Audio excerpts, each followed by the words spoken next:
Kita tunduk kepala dan kita berdoa. Bapa Surgawi, Allah yang penuh kasih.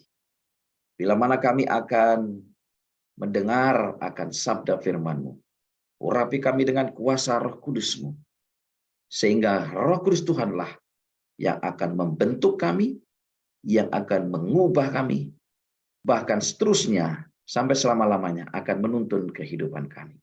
Jangan biarkan kami tergoda oleh suasana yang lain yang ditawarkan oleh si penggoda, yaitu iblis.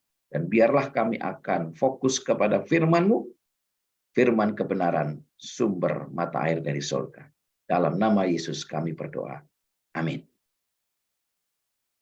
Amin.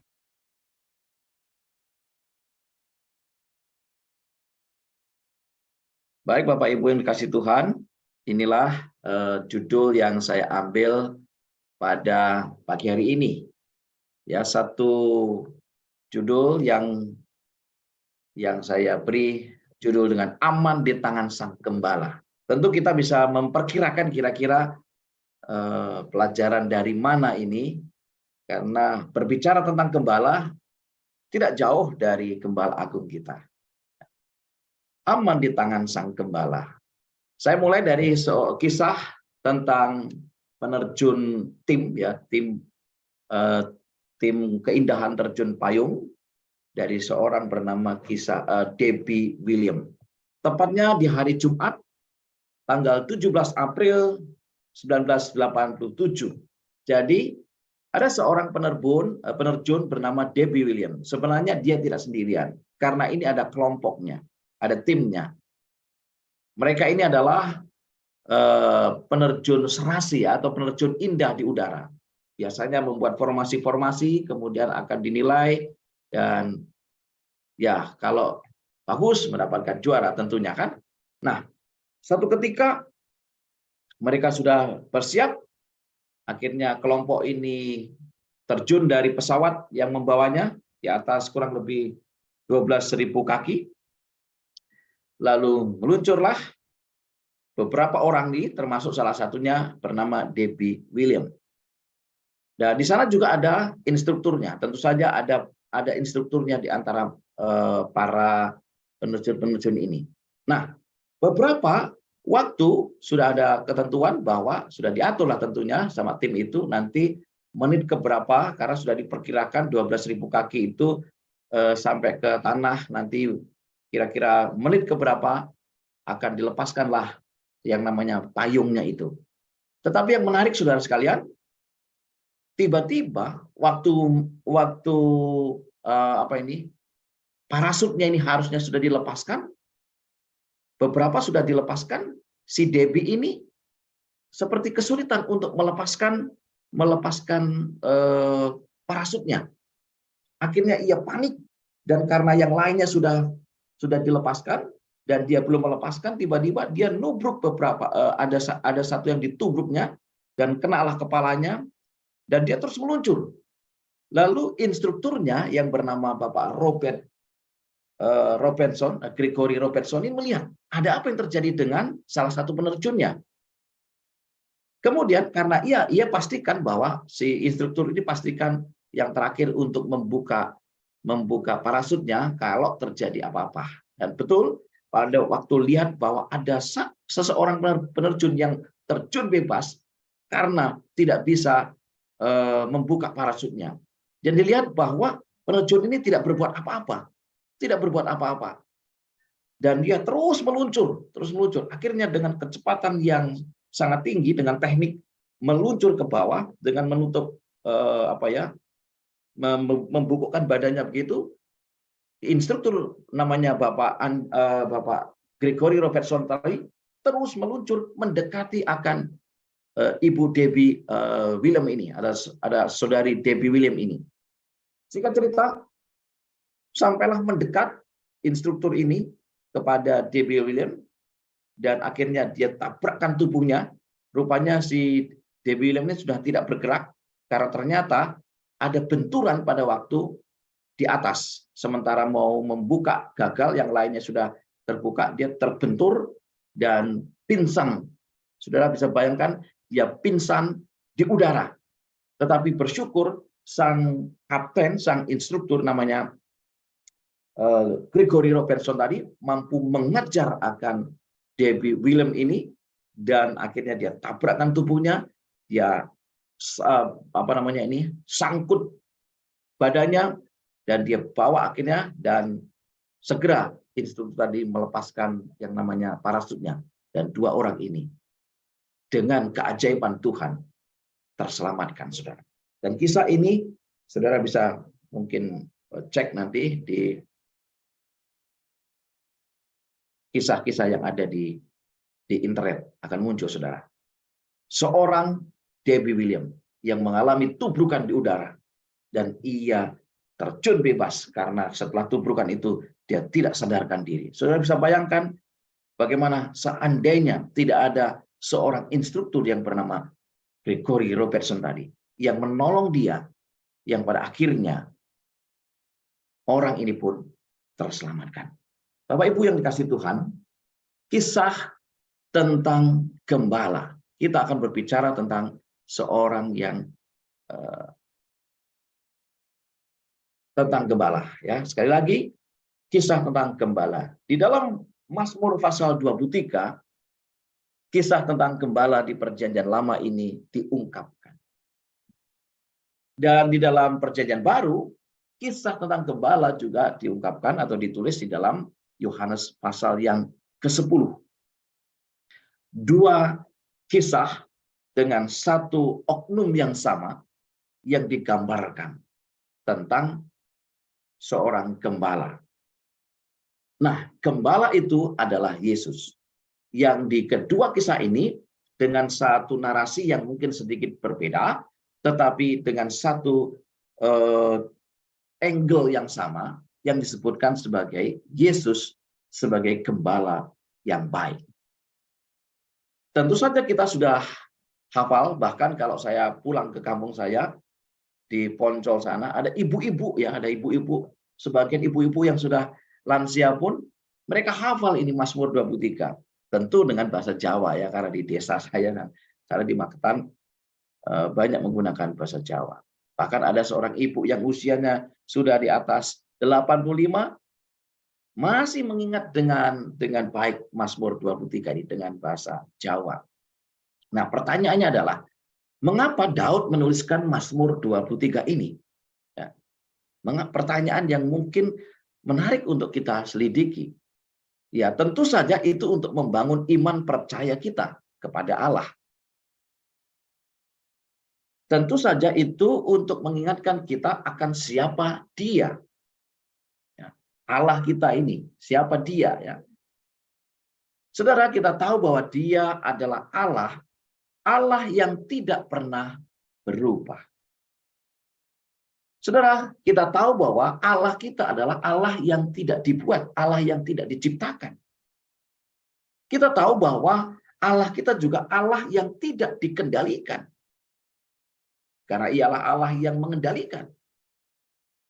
Dan bagaimana kita memahami tentang kehidupan ini? Sudahkah Anda mengalami banyak perubahan dalam hidup ini? Kalau Allah kita dikatakan Allah yang tidak berubah, Allah yang tidak dikendalikan, berbeda dengan manusia, ya, tentu saja saya dan saudara. Kenapa? Pada dasarnya kita ini adalah makhluk yang banyak berubah. Berubah dari karakter, berubah dari penampilan fisik, berubah dari banyak hal. Karena pertanyaannya adalah, sudahkah Anda mengalami banyak perubahan dalam hidup ini? Hubungan-hubungan yang terus berubah. Misalnya, saya selalu berpindah-pindah. Kami sebagai gembala selalu berpindah-pindah dari satu tempat ke tempat yang lain. Dan tentu saja di satu tempat kita harus membangun hubungan lagi, baik hubungan dengan jemaat, demikian juga hubungan dengan warga sekitar. Jadi banyak perubahan, hubungan yang berubah-ubah, kesehatan yang berubah. Dulunya sangat segar misalnya, ya. Contoh bagi diri saya sendiri, waktu masih muda saya aktif dalam banyak kegiatan, misalnya olahraga. Yang paling saya suka adalah sepak bola. walaupun ada olahraga-olahraga yang lain. Tetapi sekarang sudah tidak lagi semampu pada waktu itu. Kesehatan berubah. Mungkin saudara juga mengalami yang sama. 20 tahun yang lalu saudara tetap sehat, normal, tapi hari ini mungkin saudara mengalami kesehatan yang tidak sebaik waktu yang lalu. Bahkan saya mengenal, ini saudara saya sendiri, beberapa waktu yang lalu misalnya, hanya selang nggak lebih dari 5 tahun, saya melihat bahwa dia masih sehat sekali. Tetapi 3 tahun yang lalu, divonis satu penyakit yang sangat mengerikan. Dan akhirnya apa yang terjadi, saudara? Tuhan izinkan beristirahat lebih dahulu. Tidak ada yang menduga. Kami masih di Salatiga tahun 2023, liburan bulan Desember, kami pulang. Kami masih bersama-sama, kami masih naik gunung, ya walaupun bukan gunung yang tinggi ya bukit-bukit. Kami masih melihat air terjun bersama, berfoto bersama. 2 tahun berikutnya kami dapat kabar. Saudara kami ini telah Tuhan izinkan beristirahat. Kesehatan berubah. Cuaca berubah. Hari-hari ini cuaca berubah-ubah. Siang bisa panas luar biasa, malamnya tiba-tiba hujan dengan deras.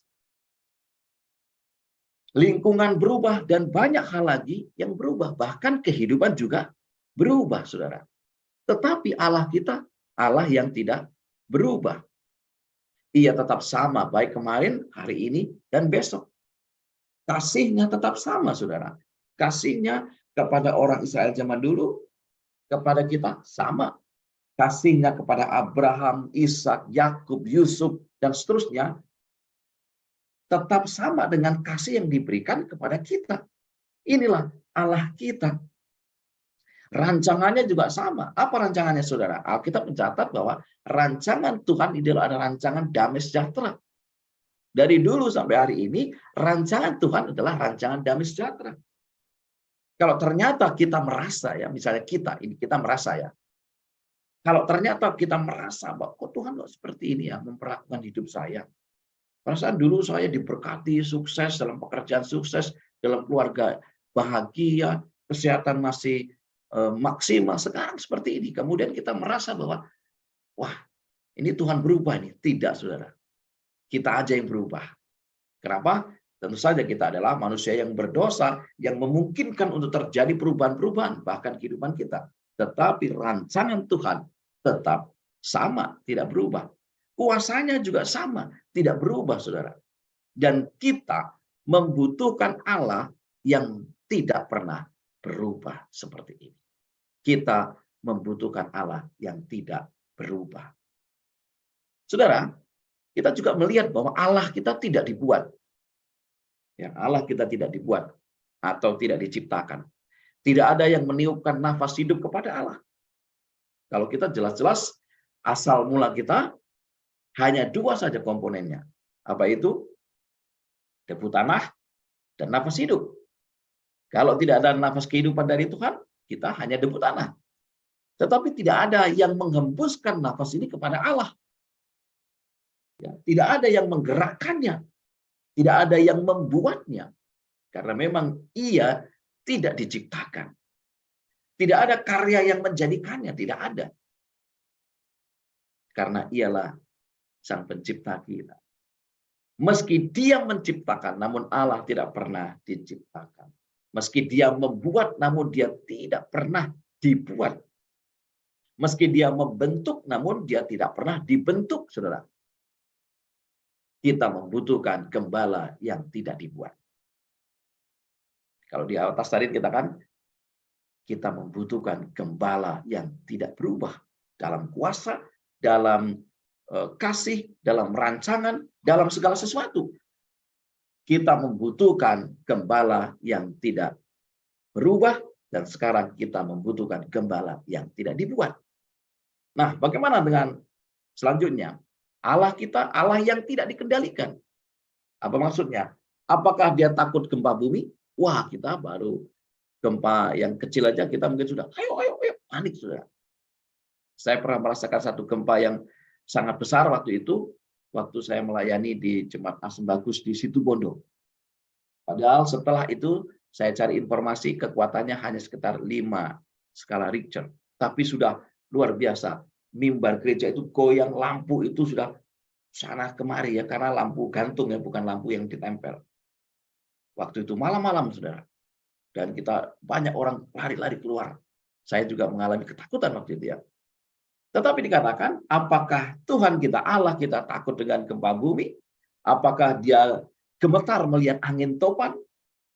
Allah bahkan tidur di tengah badai dan meredakan angin ribut hanya dengan sepatah kata. Tentu saudara melihat atau pernah mendengar cerita tentang ini. Ketika Yesus bersama dengan murid-muridnya menyeberang laut, terjadi topan yang sangat dahsyat, Yesus tertidur. Kenapa? Karena Yesus tidak dikendalikan oleh situasi apapun. Apakah gempa bumi, apakah angin topan lah, atau apapun. Kita perlu Allah yang tidak dikendalikan seperti ini. Penyakit kanker tidak membuatnya takut, bahkan kubur tidak mengganggu akan pikirannya. Dia sudah ada sebelum semuanya ada. Dia akan tetap ada setelah semuanya berlalu. Kenapa?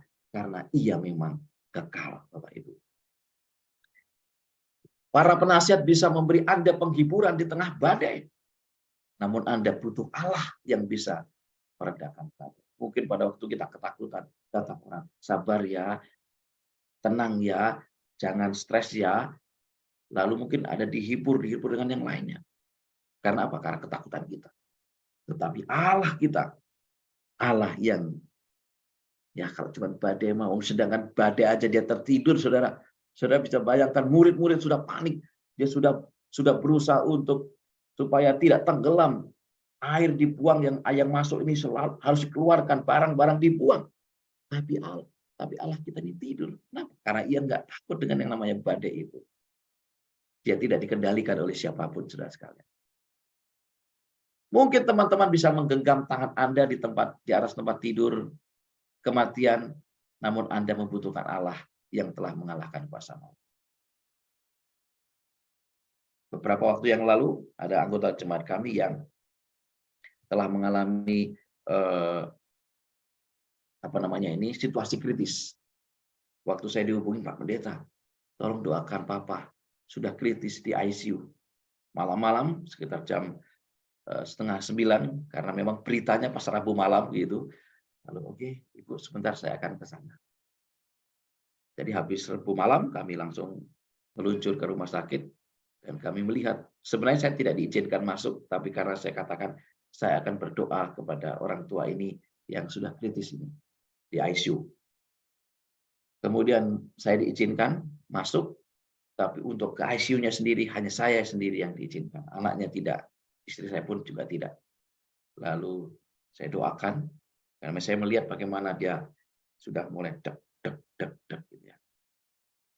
Saya hanya bisa memberikan kekuatan kepada keluarga mereka. Sabar ya, sing tabah, yang kuat.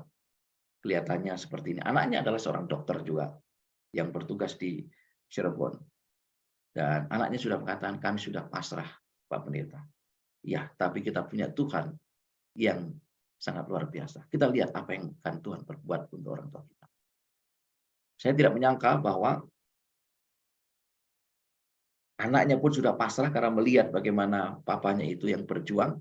Dan saya pun melihat dengan apa yang saya saksikan, orang tua kita ini sudah tinggal satu-satu napas yang dek, dek, dan saya merasakan itu. Tetapi ketika kita doakan, mari kita tunggu, dan biarlah Allah bekerja. Akhirnya kita semua keluar, mungkin kurang lebih setengah jam, saya akhirnya meninggalkan tempat itu, dan mereka memang menunggunya agak jauh karena itu di tempat ICU. Bapak Ibu yang kasih Tuhan, sampai hari ini, Opa ini sudah diizinkan Tuhan untuk pulang, bukan pulang ke surga ya, pulang ke rumah. Walaupun memang tidak 100% sehat seperti semula, tetapi masih tetap Tuhan izinkan menghirup nafas kehidupan. Masih sehat, saudara. Luar biasa. Itulah Allah kita. Saya, saudara-saudara, dan yang lain mungkin hanya bisa memberikan nasihat. Sabar ya, menghibur dari cara pandang kita. Tetapi Allah bukan saja menghibur kita dari kuasa kematian. Dia mengalahkan akan kuasa kematian.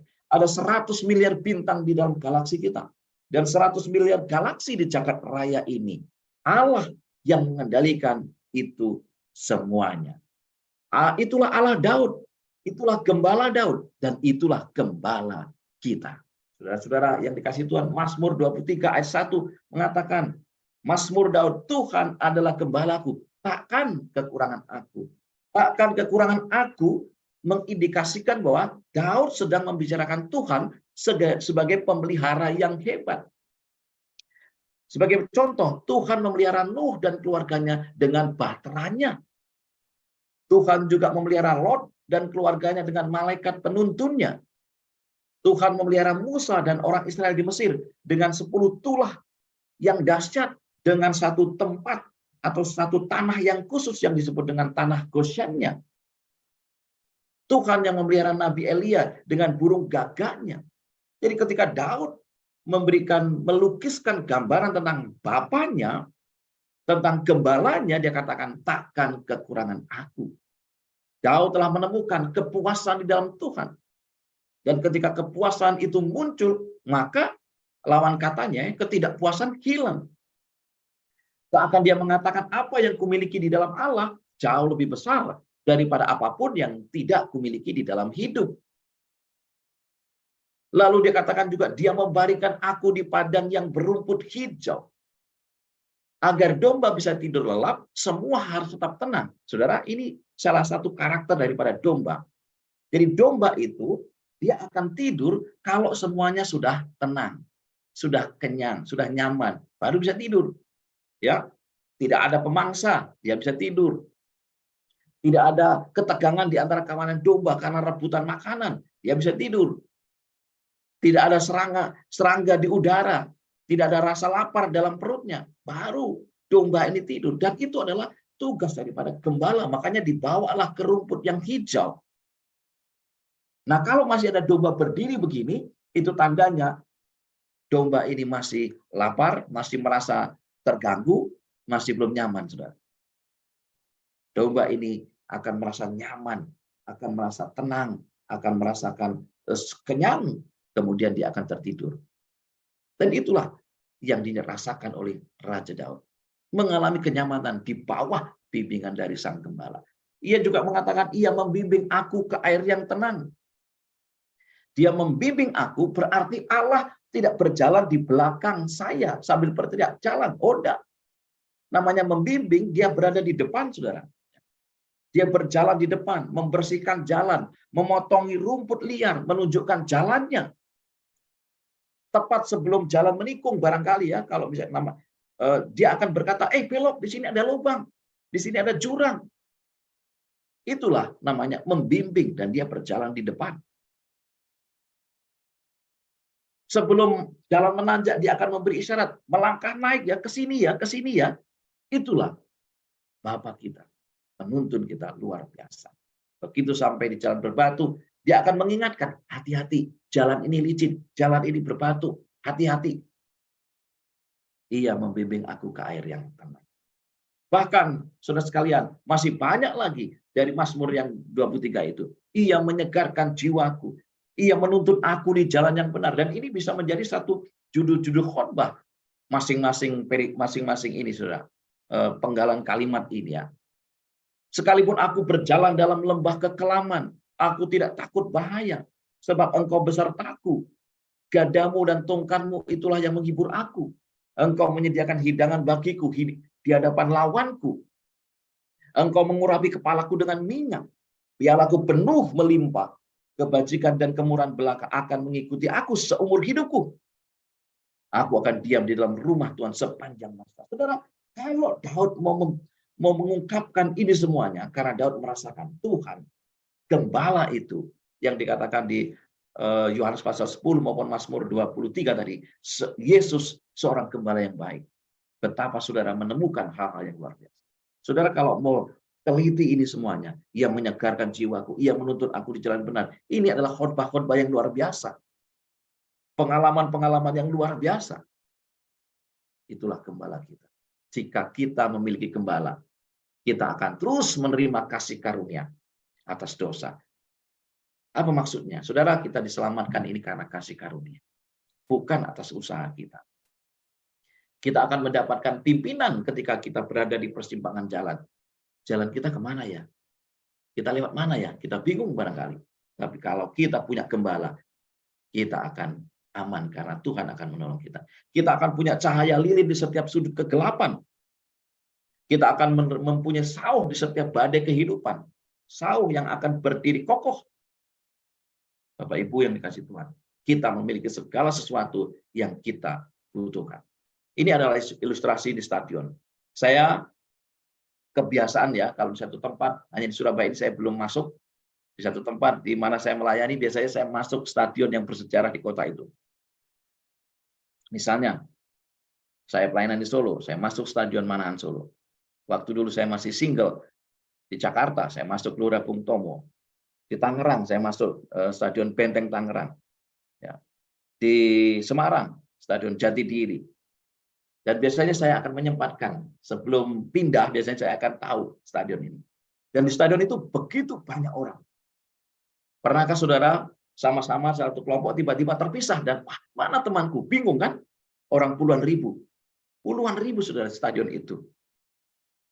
Dan kita tidak akan mengenalinya. Berbeda kalau kita ke mall. Ini anak kami waktu kami di Semarang. Di mall walaupun banyak, tetapi tidak sebanyak di stadion. Kalaupun kita mencari, mungkin akan menemukannya. Ya, karena tidak sepadat seperti di stadion. Kita akan menemukannya, kita akan mengenali. Tadi pakai baju ini, ayo kita cari aja.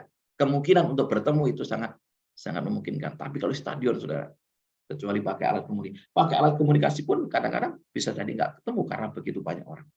Namun, gembala kita mengenali akan domba-dombanya. Baginya, bagi Allah ini, setiap wajah berbeda. Betul, bagi Allah setiap wajah berbeda. Setiap wajah punya kisahnya masing-masing. Kisah kehidupan saya dan saudara akan berbeda-beda. Tetapi setiap wajah adalah anaknya. Setiap wajah adalah anaknya. Setiap anak adalah nama. Dan setiap nama dikenalnya dengan sangat baik. Berbeda dengan kita. 40.000 di dalam stadion kita nggak kenal. Kita nggak tahu.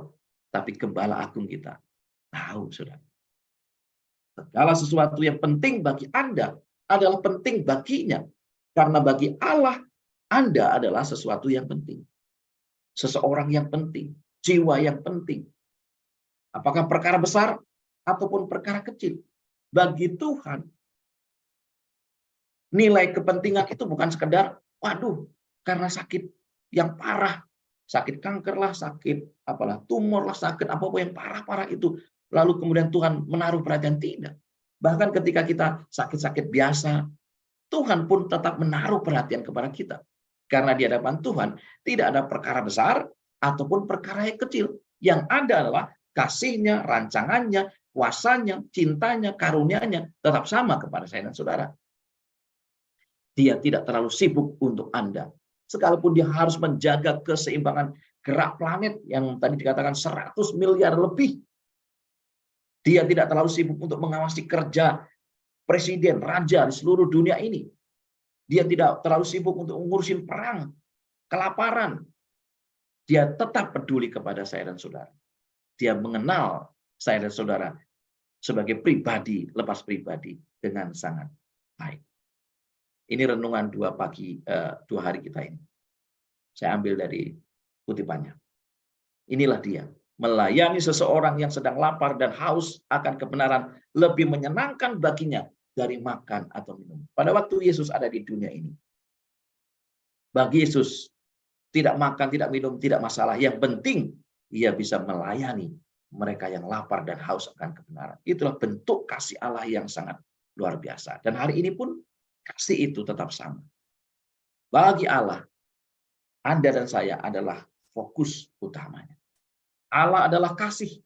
Tertulis pada setiap kuncup bunga yang mekar. Pada setiap rumput yang menghijau. Langkah kepada Kristus halaman 11. Ini renungan kemarin pagi. Secara lengkap dikatakan, lihatlah alam semesta. Kalau ada bunga-bunga yang mekar, kalau ada hutan yang begitu hijau, dan seterusnya. Itu adalah karena kasih Allah. Satu kali, ada seorang sekelompok study tour ke Israel. Dia mau mengetahui peran seorang gembala. Lalu dia ditunjukkan oleh sang guide, pemandu, lihatlah di sana ada seorang gembala dengan kawanan domba-dombanya. Kita lihat mereka apa yang dilakukan oleh gembala itu. Jadi kalau gembala itu pergi ke barat, domba-domba itu pergi ke barat. Kalau gembala itu kasih kode duduk, domba-domba itu akan duduk. Bahkan sesekali domba-domba itu perintahkan lari, lari. Sebut nama, datang. Ya. Kemudian ada salah seorang pengunjung yang penasaran. Wah, luar biasa ya. Kok bisa nurut begitu ya? Iya. Mungkin saya perlu mencoba. Lalu dia mendatangi akan sang gembala. Boleh nggak aku pinjam tongkatmu? Bukan hanya tongkat lah, aku pinjam bajumu seluruhnya. Lalu kamu pakailah bajuku, bajunya jas segala macam, dikasih pakai gembala, dan si pengunjung tadi memakai baju gembala ala gembala ya. Lalu dia coba perintahkan ini domba-domba maju, tapi nggak ada yang bergerak. Duduk dengan tongkatnya, tapi nggak ada yang bergerak. Berjalan, nggak ada yang ngikutin. Berbagai cara diusahakan, tapi nggak ada yang bergerak ini domba-domba. Kemudian datang lagi kepada gembala yang asli. Ini saya kembalikan tongkatmu, bajumu, dan seluruh atributmu. Kembalikanlah apa yang menjadi bagian saya. Lalu mereka bertukar kembali. Pada waktu bertukar kembali, gembala itu kembali ajak. Ayo kita ke sana, jalan semua. Duduk semua. Apa yang mau ditekankan di sini adalah seorang gembala mengenal domba-dombanya. Demikian juga domba-domba itu mengenal gembala, bahkan mengenal suaranya. Dan itulah yang dimiliki oleh gembala kita. Gembala yang tidak diciptakan, gembala yang tidak dikendalikan, gembala yang tidak berubah, gembala yang sangat baik, yang menyegarkan jiwa kita, yang menuntun kita ke air yang tenang, ke rumput yang hijau. Dan itulah gembala yang sejati, Yesus Kristus. Saudara, hari ini pastikan kita tetap terhubung dengan sang gembala kita. Biar kita dipimpin oleh gembala yang ajaib itu, yaitu Yesus Kristus. Karena kasihnya hari ini, besok, dan seterusnya tetap sama. Ia tahu, saudara. Ia mengenal akan suara saudara. Ia mengenal akan apa yang menjadi pergumulan saudara. Sedangkan rumput-rumput saja bersukacita karena sang gembala ini. Sedangkan burung pipit saja dipelihara. Sebagaimana ia memelihara Nuh, ia memelihara Lot dan keluarganya, ia memelihara Musa dan bangsa Israel dengan tanah Goshennya dari 10 tulah, ia memelihara saya dan saudara. Biarlah kita tetap di dalam Tuhan, dan Tuhan akan mengendalikan hidup kita. Tuhan memberkati kita.